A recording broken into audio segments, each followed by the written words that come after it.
Diz pra mim, mano, como que um clube que fez a maior transferência da história do futebol até os dias de hoje, comprando o maior talento brasileiro dos últimos anos, adiciona a isso uma joia francesa que chegou a ser campeão do mundo ainda com 18 anos e o único retorno que você consegue com tudo isso é apenas ganhar mais mídia e, consequentemente, mais dinheiro. Então, como o Paris Saint-Germain conseguiu chegar a ter em seu elenco Lionel Messi, Neymar Júnior, Kylian Mbappé, Sérgio Ramos, Hakimi e a única coisa que venceram foi o poderoso francesão? Será que o problema real era dos jogadores, da diretoria ou da comissão técnica? Vem comigo que hoje a gente vai se aprofundar nessa era bilionária do PSG Qatar e vamos relembrar um pouco do que foi a trajetória do que parecia ser um projeto infalível. Mas antes, você vai deixar um likezão nesse vídeo e vai se inscrever aqui no canal para ajudar a gente a bater essa meta de 30 mil inscritos até o final do ano, valeu? Esse aqui que você tá vendo é mais um dos grandes projetos aqui do canal, onde eu invisto muito tempo em pesquisa e principalmente edição para trazer esse tipo de conteúdo. Então o seu like e a sua inscrição ajuda muito para um canal que tá começando assim como o meu. Agora bora pro vídeo. Bom, para começar a gente volta para 2017, quando o Paris Saint-Germain acaba de ser eliminado no que seria até hoje a maior virada da história da Champions. E sim, mano, eu tô falando daquele jogo contra o Barcelona, onde Neymar destruiu e colocou no bolso. E então, como uma resposta àquela eliminação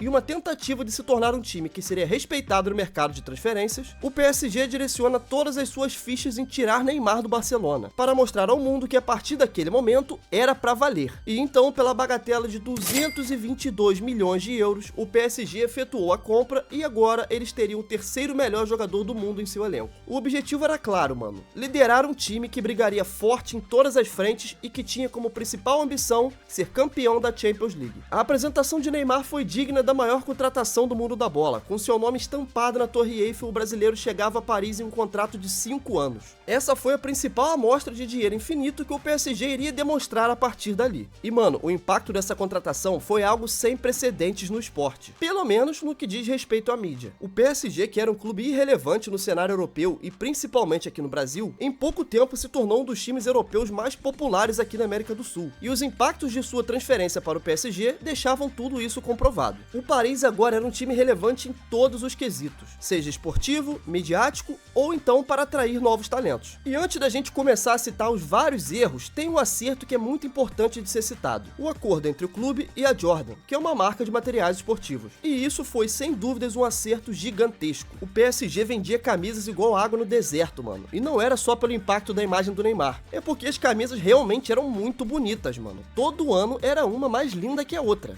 Talvez nem todas, né? Mas a maioria com certeza era. E como se já não bastasse ter o maior craque brasileiro, o Paris investe pesado novamente e contrata a joia francesa que atuava pelo Mônaco, o jovem Kylian Mbappé. O ataque do PSG agora era formado por Mbappé, Cavani e Neymar. E pela primeira vez em muito tempo, o campeonato francês voltou a ter a atenção do mundo todo. Afinal, todos queriam ver como o craque brasileiro se portaria liderando pela primeira vez um clube europeu, já que no Barcelona o líder era claramente o Messi. E de primeira, só para relembrar aqui, a gente já começa com polêmica. Aquela ladainha toda de quem bateria os pênaltis: Neymar, que acabava de chegar para ser o craque do time, ou Cavani, que já era o cobrador oficial. E bom, foi questão de tempo pra gente perceber que quem bateria os pênaltis seria o Neymar. Pelo menos, essa era a intenção. Voltando para o campo e bola, o que é muito difícil quando o assunto é o PSG, desde a primeira temporada pelo Paris, mano, as sementes do declínio da carreira do Neymar estavam escancaradas. E isso tudo, mano, era devido a um fato inegável: a Liga Francesa é um lixo. Como a liga estava praticamente sem holofotes antes, muita coisa não era viralizada, já que o foco era na Liga e a Premier League, que já vinha em uma crescente. Mas mano, o nível é bizonho de ruim. Se você acha que o Montpellier, Rennes, Toulouse e uma penca de outros times horríveis aguentariam a Série A do Brasileirão, você tá muito enganado. Eu garanto aqui que todos esses brigariam para não cair pau a pau com os menores clubes do Brasil. E é aí que um dos problemas começava a surgir: como você motivaria um jogador a levar a sério uma Liga Nacional, que a gente sabe que é esmagadora maioria dos jogos, se ele é muito superior a todos os outros? E claramente ele poderia jogar no seu 10%, que já seria o suficiente para ser campeão com sobras. Então, era exatamente isso que estava acontecendo. Por exemplo, Neymar chegou ao PSG, que já era uma potência no francesão. Já ganhava todo ano sem esforço. Com 10 joguinhos do campeonato francês, o PSG já abriu uma vantagem larga pro segundo colocado. E graças a isso, mano, passou a ser cada vez mais comum ver o Neymar em baladas, festas, eventos de pôquer e qualquer outra coisa que não fosse relacionada ao futebol. Porque, mano, ele não precisava de muito. Só 20% dele já era mais do que o suficiente para bater em todos os times horríveis da França. Com exceção de um ou outro que ele precisava usar uns 50%, vai. Mas é claro que jogar sempre uma rotação abaixo tem o seu custo. E é quando os jogos da Champions, que tem uma intensidade 10 vezes mais alta, chegavam, que a conta por viver nos 20% batia na porta. E não me entenda mal, rapaziada, o PSG todo agia dessa maneira. Só o que importava para o clube era a Champions. A Ligue 1 sempre foi só um detalhe. Então toda a movimentação e concentração era feita somente para os jogos grandes de Champions. Mas agora responde para mim, como você quer vencer se no outro lado vai ter um time que vive na rotação dos 100%? Como você espera passar para o Manchester City, que joga a vida toda rodada de Premier? Ou um Barcelona que disputava ponto a ponto com o Real Madrid e vice-versa? Mas como ninguém liga pro campeonato francês, nesse vídeo a gente vai focar só na Champions, assim como o PSG fazia. O início dessa nova fase do PSG na Champions começou com o pé direito, na temporada 2017-2018, e uma goleada por 5-0 no Celtic na casa dos caras, mano. Jogo esse que também marcou o primeiro gol de Neymar na Champions pelo PSG, já na sua primeira partida. Foi ele que abriu o placar com o chute de pé direito. Logo depois, Mbappé também marca, ampliando para 2-0 com uma assistência de Neymar. Depois, Cavani marca mais 2 vezes e conta também com um gol contra para fechar o placar de 5-0. Depois de ter batido no Celtic, o PSG agora teria um teste à altura, o Bayern de Munique, no Parque dos Príncipes. E bom, a partida contra o Bayern começa com um gol daquele lateral direito lá, que eu não vou nem citar o nome aqui, porque, né, na minha opinião, ele nem deve ser lembrado. Mas foi uma assistência do Neymar pra ele. O segundo gol foi de Cavani, e o terceiro do Neymar, que só empurrou pra rede. Fechando então a partida com mais um placar dos sonhos. Um 3-0 no Bayern, jogando em casa, para a sua torcida então criar esperanças de que naquele ano, com Neymar e Mbappé, poderia ser diferente. Logo depois, o PSG pegaria o Anderlecht. Mano, tomara que eu tenha falado esse nome certo. E, mano, eles sofreram, hein? Tomaram uma pancada de 4-0 em casa com gols de Mbappé, Cavani e Neymar, sendo esse o terceiro jogo da competição e também o terceiro que Neymar marca. Di Maria fecha o placar de 4-0 para o Paris. E como eu disse que eles sofreram, se tem jogo de ida, também tem jogo de volta. Dessa vez, no Parque dos Príncipes, o Anderlecht tomou 5-0, uma sapatada de 9-0 no agregado.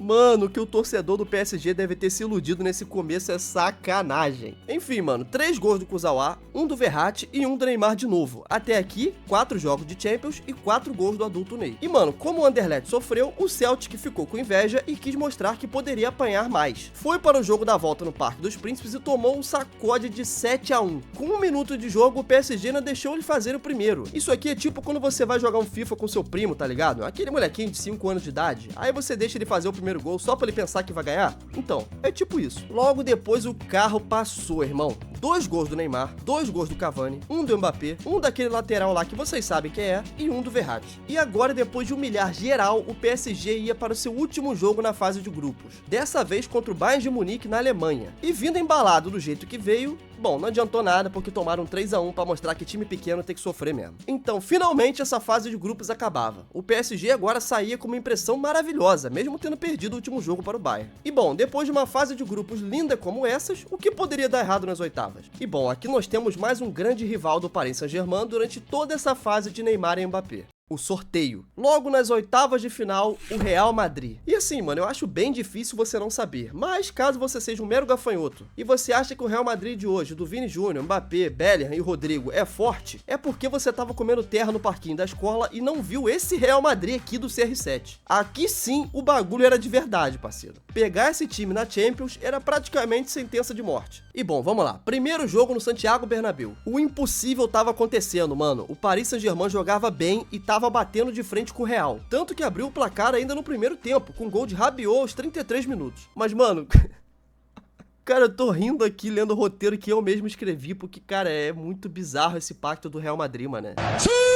Aos 45 do primeiro tempo, gol do Real Madrid. Cristiano Ronaldo de pênalti, que nessa temporada, moleque, ele tava metendo adoidado. 10º gol do português na Champions e esse ainda era o primeiro jogo das oitavas, mano. Voltando para o segundo tempo, o PSG tava segurando 1-1 maravilhoso, em pleno Bernabéu. Mas aí, como a gente já conhece a história, né, o óbvio acontece de novo. 83 minutos de partida, Cristiano Ronaldo, inevitável, vira o jogo para o Real Madrid, marcando seu 11º gol na competição. E se já tava ficando ruim, piora quando Marcelo, aos 86, marca mais um pro Real Madrid, fechando o placar de 3-1 no primeiro jogo.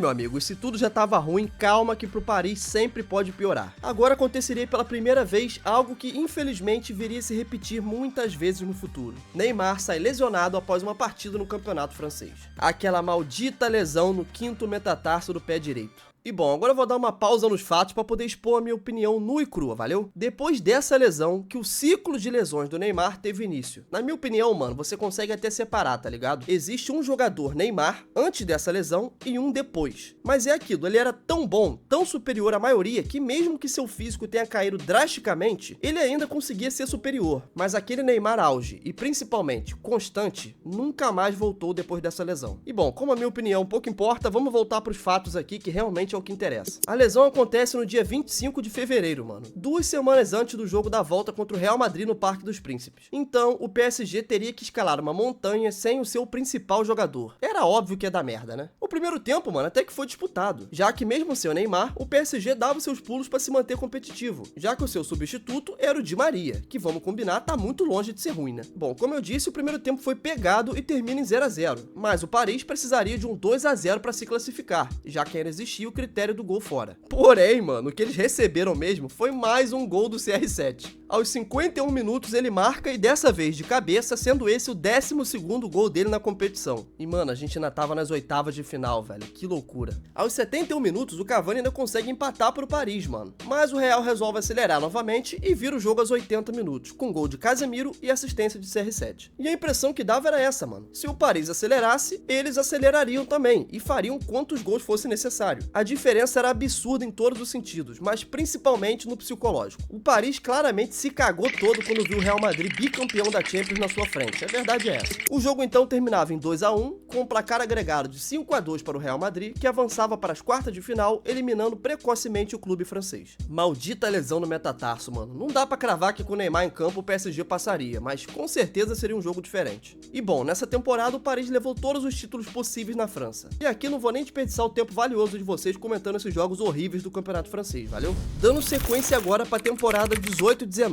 Agora com o craque brasileiro já recuperado da sua lesão no pé direito, o Paris vinha para sua segunda temporada com Neymar e Mbappé em busca da Champions. O primeiro jogo dos franceses já é contra o Liverpool de Jürgen Klopp, que vinha de uma final contra o Real Madrid. E bom, eu acho que vocês lembram daquela final, né? Do clássico golpe de judô do Sérgio Ramos no Salah e do goleiro Karius, que com certeza fez a betezinha pro Real Madrid ser campeão naquele jogo. Enfim, o Paris agora visita o Liverpool na Inglaterra para a abertura da Champions e volta para casa com uma derrota de 3-2 nas costas. E bom, mano, naquela altura perder para o Liverpool em Anfield era normal, não tem nenhum demérito nisso, tá ligado? O time do Klopp tava no auge e amassava todo mundo mesmo, então segue o jogo. Vou dar uma acelerada aqui agora, mano, porque se eu for destrinchar todos os fracassos do PSG, o vídeo vai ter 2 horas. O Paris mete um 6-1 no Estrela Vermelha, com o hat-trick do Neymar, que inclusive esse jogo eu lembro como se fosse ontem, mano. Essa blusa preta do Paris aqui, coisa linda demais, e o Neymar acabando com esse jogo. Depois 2 jogos contra o Napoli e 2 empates, um 2-2 e um 1-1. Até que o jogo da volta contra o Liverpool, o PSG consegue vencer por 2-1, com gols de Bernat e Neymar. Milner diminuiu o placar para o Liverpool. Logo após, mais uma pancada no Estrela Vermelha, dessa vez de 4-1. Até que a gente chega aqui onde, pra mim, é a pior eliminação do PSG em toda essa sequência.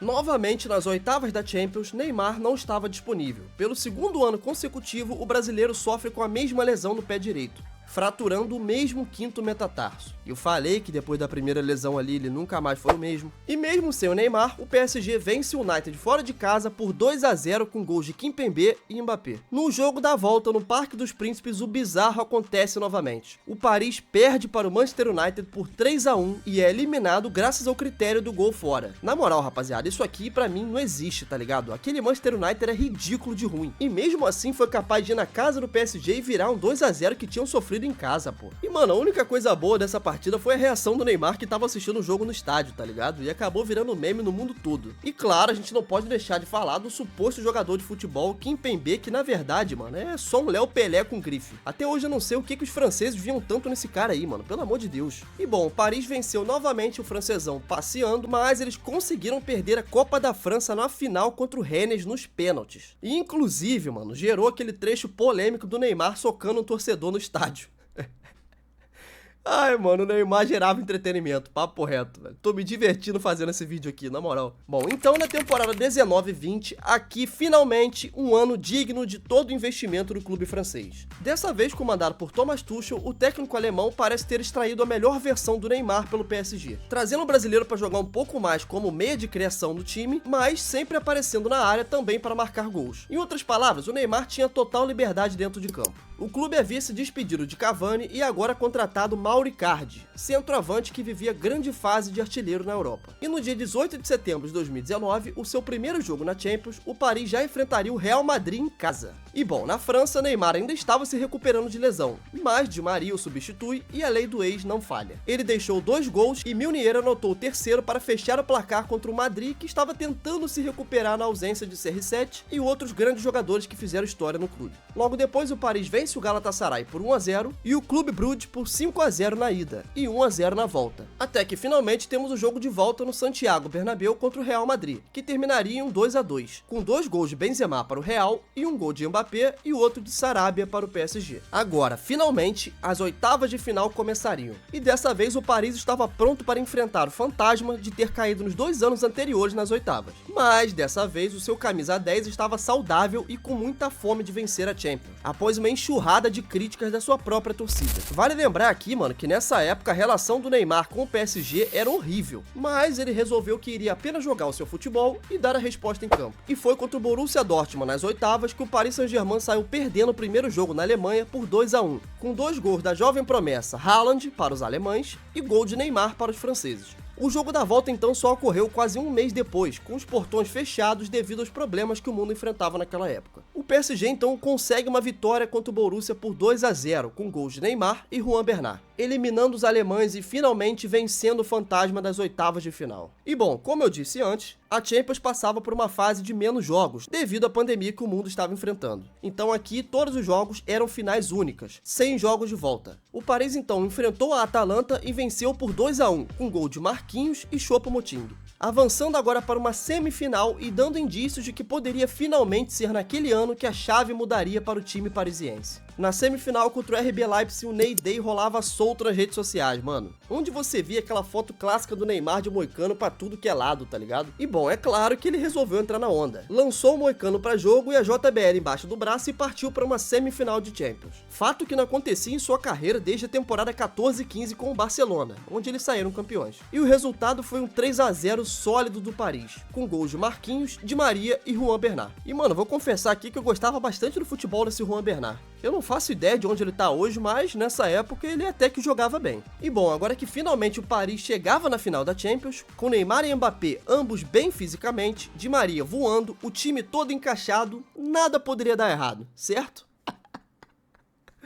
Ai, como esse time é azarado, mano. Do outro lado tinha simplesmente um Bayern de Munique todo editado no 99. É sério, mano, esses caras aqui não estavam puros, mas de jeito nenhum, tá ligado? Não existe, não tava puro, não tem como. Os alemães estavam jogando a temporada da vida, irmão, passando o carro em todo mundo, tendo acabado de meter um 8-2 no Barcelona. Uma sacolada histórica e ganhando todos os títulos possíveis. Mas vamos lá, né? A gente tem que fingir que a gente não sabe o que aconteceu no final. Paris contra Bayern de Munique, 23 de agosto de 2020. O jogo em si passou bem longe de ser um amasso ou um domínio total do Bayern. Pelo contrário, tá ligado? Foi um jogo muito amarrado, onde claramente nenhum dos dois times queria arriscar e muito menos dar chance ao adversário. Neymar teve sua chance, mas foi impedido por Neuer. Mas agora, isso aqui, esse momento aqui, ninguém fala, né? Mas eu vou ter que falar. Neymar deixou o Mbappé livre pra chutar. E óbvio que ele perdeu. Cara, o Mbappé é um caso à parte. Eu acho ele um craque da bola, mas é bizarro como ele gosta de perder gol, mané. Se isso aqui fosse uma final de Copa do Mundo, ele faria gol até de costas. Mas, como era final de Champions, ele resolveu perder mesmo. E logo depois, aos 59, Coman sobe e aparece nas costas de Kehrer e marca de cabeça. Cara, como é que um clube que nem o Paris Saint-Germain, bilionário, quer ganhar a Champions e o seu lateral é o Tico Kehrer? E é isso, mano. O Bayern de Munique vence o PSG na final por 1-0 e se consagra campeão da Champions League e de todos os outros títulos, levando um sextete na temporada sob o comando de Hansi Flick. Mano, o Paris chegou perto, muito perto mesmo, mas não foi suficiente. E cara, repetindo aqui, mano, me diz como que um time que quer ser campeão da maior competição de clubes do mundo, investe rios de dinheiro todo ano e joga uma final com Kehrer na lateral, Marquinhos, Herrera e Paredes no meio campo, pô. Me diz, mano, qual a chance disso aqui dar certo, tá ligado? E o pior é que quase deu. Ah, mas o Marquinhos estava jogando muito de volante. Dane-se, meu irmão. Ele não é volante, pô. Ele é zagueiro. O clube é bilionário. Ele não tinha que estar improvisando o jogador, tá ligado? E esse é o ponto. O Paris sempre fez isso. Investia caminhões de dinheiro para jogadores de ataque e o resto do time sempre foi uma mistureba de bagres com alguns jogadores razoáveis. Tirando, claro, o Thiago Silva, que sempre foi um monstro na zaga. E, inclusive, ele tá mostrando aí que ele sempre carregou o piano do superestimado Marquinhos, né? Que depois que o Thiago saiu, ele nunca mais conseguiu ser o mesmo. E só pra contextualizar, o Paris novamente passou o cerol em todos os títulos da França, tá? Normal. Temporada 2021. Cara, essa aqui é tão broxante que eu vou só passar rápido por ela, tá ligado? O PSG começa enfrentando o Manchester United e perdendo por 2-1 em casa com gols de Bruno Fernandes e Rashford. O gol do PSG foi marcado contra, pelo próprio Martial. Depois ganhou de 2-0 do Başakşehir e perdeu de 2-1 para o Leipzig na Alemanha. Mas venceu no jogo da volta por 1-0. Consegue vencer o Manchester United por 3-1 em Old Trafford, em uma das grandes partidas de Neymar pelo Paris. Esse jogo aqui, meu irmão, ele jogou um absurdo, tá? Quem lembra sabe do que eu tô falando. Depois meteu um 5-1 no Başakşehir e finalmente, oitava de final. Dessa vez era contra o Barcelona. Iremos então finalmente ver Neymar contra o Barcelona, mano. Sinto muito, mas não vai ver não, tá? Mais uma lesão, dessa vez na costela, o que fez com que esse encontro não rolasse. E simplesmente, mano, em pleno Camp Nou, o PSG meteu um 4-1 pra cima do Barça, com hat-trick de Mbappé, que inclusive, mano, cada vez mais vinha assumindo o protagonismo do clube, já que ele é francês, o que automaticamente já o aproximava mais da torcida, e principalmente pelo fato dele estar sempre presente, seja nas derrotas ou nas vitórias, já que ele estava quase 100% do tempo saudável e pronto pra jogo. O gol do Barça foi marcado por Messi e Moise Kean fechou 4-0 para o Paris. Logo depois, no jogo da França, ainda sem o Neymar, Mbappé marca novamente, mano. Eu acho que era esse Mbappé aqui que o Real Madrid achou que tava contratando, tá ligado? Metendo 4 gols no Barça em 2 jogos. Irmão, o bagulho era absurdo. O Barcelona diminui com um golaço de fora da área marcado por Messi. Uma curiosidadezinha rápida aqui. Esse seria o último gol de Lionel Messi pelo Barcelona na Champions League. Bom, pelo menos até agora, né? Vai que ele volte para uma última dança, mas... Então, após eliminar o Barça, o Paris agora pegaria o Bayern em uma reedição da final da temporada passada, agora nas quartas. Neymar voltando ao time e muito mais meio campo do que nunca, vencendo o Bayern de Munique na Alemanha por 3-2, com 2 gols de Mbappé e 1 de Marquinhos, e com 2 assistências de Neymar. Mas, como a sorte do PSG é bizarra, agora nas semis, eles pegariam o City de Guardiola, que era simplesmente uma máquina. Perderam o primeiro jogo em casa por 2-1 e perderam também o jogo na Inglaterra por 2-0. As duas partidas foram um domínio completo do City, tá ligado? O placar pode até parecer pouco, mas em nenhum momento os ingleses correram o risco de serem eliminados. E cara, por incrível que pareça, o impossível aconteceu. O Paris perdeu a Liga da França, ficando em segundo por 1 ponto, já que o Lille saiu campeão. E foi aí que os bilionários do Qatar tiveram a sua ideia genial. Vamos contratar o técnico do Lille pra poder comandar o nosso time, pô. Meu Deus do céu, mano, é cada ideia de maluco. Não sei como que a gente se iludia na época achando que isso podia dar certo, na moral mesmo. Temporada 21-22. Essa aqui, meu amigo... O inacreditável parecia estar acontecendo, mas calma aí, a gente vai chegar lá. O PSG chutou o balde e resolveu dar all-in. Mantiveram Neymar e Mbappé e simplesmente contrataram em uma tacada só Nuno Mendes, lateral promissor português, Hakimi, que também foi destaque na lateral, Donnarumma, que foi o goleiro que deu a Euro para a Itália, Wijnaldum, esse eu nunca curti muito futebol, mas enfim, Sérgio Ramos e simplesmente Lionel fucking Messi. Os caras tiraram o Messi do Barcelona, mano. Isso aqui até hoje parece inacreditável pra mim, mano. Tipo assim, você vê o Messi com a blusa do PSG nesse ano, era muito esquisito. Tudo bem que o Messi saiu por questão de fair play financeiro, que o Barcelona tava tudo quebrado e tal, mas aconteceu do mesmo jeito, o PSG tirou o cara de lá, ele jogou pelo PSG e isso é inacreditável, tá ligado? Até hoje é esquisito ver essa foto do Messi com a blusa do PSG. Quer dizer, não é que ele tenha jogado, né? Mas ele foi pra lá. E aí, né, mano, tem nem o que falar, pô. Você vê ali na tua frente esse esquadrão de reforços e automaticamente já lembrar dos tempos de Neymar e Messi jogando juntos, sabendo que isso aconteceria de novo e com a ajuda do Mbappé ainda, era certo de sucesso. Bom, pelo menos seria, né? Em qualquer outro clube. Mas, na várzea que era o PSG, parece que nem se juntasse o Messi e CR7 no auge daria jeito. A temporada começa e o PSG empata com o Clube Brugge por 1-1. Logo depois vence o Manchester City por 2-0, com gols de Messi e Gueye. Mano, é impressionante. Todo ano surgiam uns 3 bonecos novos no meio campo do PSG que ninguém nunca tinha ouvido falar, tá ligado? Enfim, o PSG vence também o Leipzig por 3-2 e empata em 2-2 no jogo da volta. Perde para o City na Inglaterra por 2-1, mas até aí tudo bem, normal perder pro City. E o gol do PSG foi marcado por Mbappé. Vence o Clube Brugge por 4-1 com 2 gols de Messi e 2 de Mbappé. Neymar estava fora por lesão, normal também. Agora, nas oitavas, onde o filho chora e a mãe não vê, o Paris pega o Real Madrid de Benzema e Vini Júnior, que vinha em uma crescente absurda. Ganham de 1-0 em Paris com gol de Mbappé, mas perdem por 3-1 no jogo da volta. Novamente o gol de Mbappé para o Paris e 3 gols de Benzema para o Real, classificando o time merengue no Santiago Bernabéu. O Paris levou a Liga Francesa de novo, mas perdeu a Copa da França. Time ridículo assim mesmo. Temporada 22-23. Essa que também é conhecida como a última temporada de Neymar e Messi nesse clube amaldiçoado, finalmente.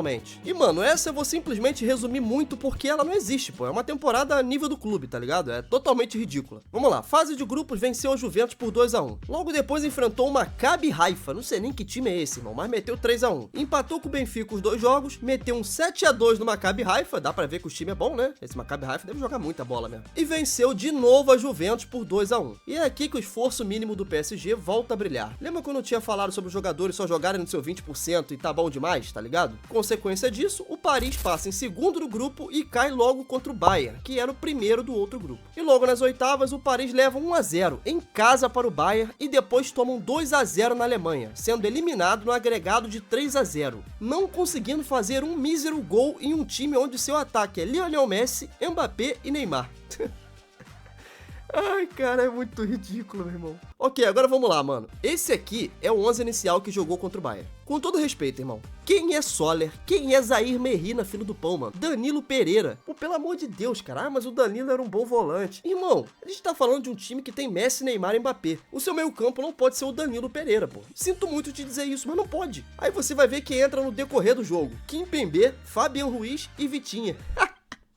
Ai, mano, vou coringar aqui. E não me entenda mal não, rapaziada. Vitinho e Fabian Ruiz são jogadores bons, tá ligado? São ali nota 7. Mas se você quer ser campeão, você precisa ter um meio campo decente. Coisa que o PSG nunca priorizou. Era todo ano, desde que Neymar chegou, com uma Ferrari no ataque, um Siena no meio campo e um Civic na defesa. É óbvio que o Siena é um bom carro, mas não é uma Ferrari, porra. E o meio campo é o principal de um time hoje em dia. Você pode ter o Pelé no ataque. Se a bola não chega nele, fica difícil de fazer gol, né? E claro, sem falar nas trocas de técnicos todo ano que gera roteiro, tá ligado? Parecia o Flamengo. PSG anuncia um novo técnico novo, empolga na fase de grupos, Neymar lesiona, toma pau para o coadjuvante nas oitavas. Era assim, o ciclo sempre se repetia. Com exceção da temporada que eles chegaram na final contra o Bayern. E, mano, os caras são tão incompetentes que eles conseguiram fazer o Messi ser odiado lá na França, mano. É claro que ele tem a sua parcela de culpa, já que ele parecia estar só usando o PSG para se manter em forma para a Copa do Mundo com a Argentina. Se você for pegar para ver os jogos, as rotações do Messi eram totalmente diferentes de quando ele estava no PSG para quando ele jogava na seleção. E é claro que isso também é culpa do técnico, porque, mano, pelo amor de Deus, né? Você dá um time com Messi, Neymar, Mbappé, Sérgio Ramos e mais uma penca de nomes gigantes nas mãos de um técnico que tem um título francês. Cara, isso é inacreditável, mano. Eu queria muito ver como era esse vestiário, tá ligado? Imagina esse maluco dando ordem pros caras, mano. E, cara, pra resolver a maioria dos problemas do PSG, era só ser um time organizado. Um scout decente já ajudaria 90%.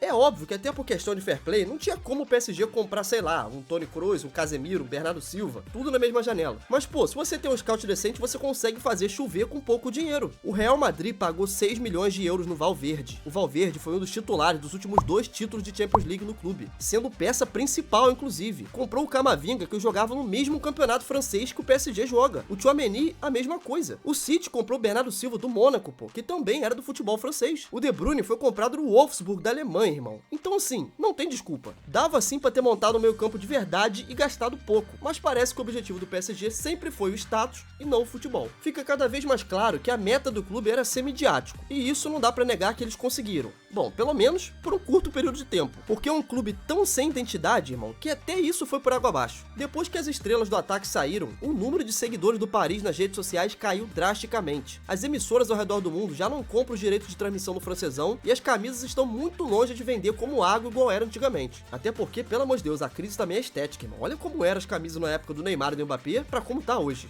Tem nem comparação. O clube teve 5 anos de grandes jogadores e não conseguiu nem ao menos ser carismático o suficiente para manter o interesse dos torcedores ao redor do mundo. A identificação que o PSG conseguiu criar com a sua torcida foi praticamente nula. Mano, e como se já não bastasse toda a péssima administração, o Paris deu a sua aula, o seu grande finale de como não gerir um clube. Eles conseguiram perder Kylian Mbappé de graça para o Real Madrid. Simplesmente o jogador mais caro do mundo saiu no 0800. Tudo isso logo depois de exigir uma penca de modificação no elenco.